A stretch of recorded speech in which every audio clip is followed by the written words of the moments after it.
Assalamu alaikum rahmatullah. Welcome to another edition of our Ramadan FAQ with the Imam Asif. How are you doing today? Alhamdulillah, how are you?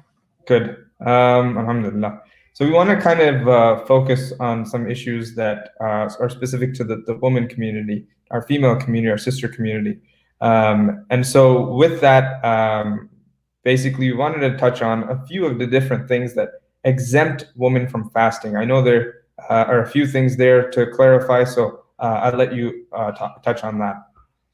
Yeah, so it's a very important question because as the month of Ramadan will start, you as an imam, subhanallah, and it happens to all the imams. There are so many questions which sisters have for the issues feminine related. So it's important for us, and it's imperative for us to actually guide our sisters from the Sharia standpoint. So the first question which our sisters or most of the sisters have is that during the menstruation and postpartum, what's the status? So remember that when a woman is going through a menstruation or postpartum, they do not have to fast, and they have to make it up later before the next Ramadan will start. So I'll repeat it.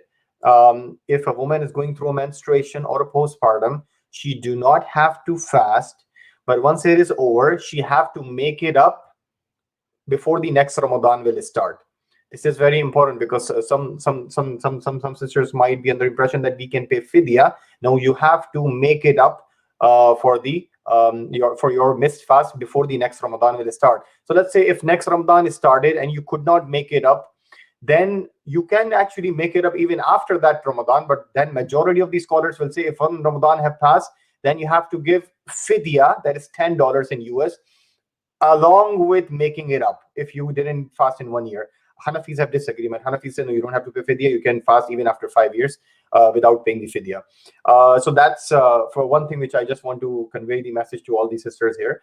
Second is about how do you recognize when they would see that bleeding have stopped completely, whether in menstruation or postpartum, that have stopped completely, then they can take shower, and then they can start their prayers and fasting.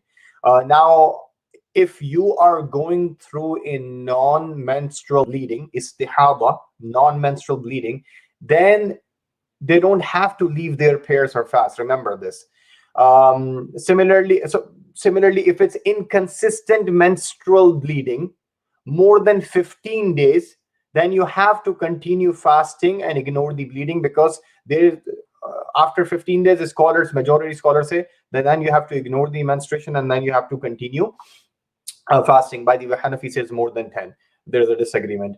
So this is something which is very important for regular menstruation. If it's inconsistent, continues beyond 15 days, majority says you can just ignore, wash the area, and then you can start your prayers and your fasting. And then if it's non-menstrual bleeding, you don't have to stop your prayers and your fast. And how do you differentiate between that? Because it's a feminine issue, every woman is well aware of the difference of characteristics or the traits. So with the odor, with the thickness, with the color of the blood, you will able to distinguish whether it's menstruation or non-menstrual bleeding. And I ask Allah subhanahu wa ta'ala to reward all the sisters and brothers in Islam. Ameen ya Rabb. Thank you, Imam Asif, for going into detail for that. We'll see you again tomorrow, inshallah. Assalamu alaikum. Wa alaikum assalam wa rahmatullah.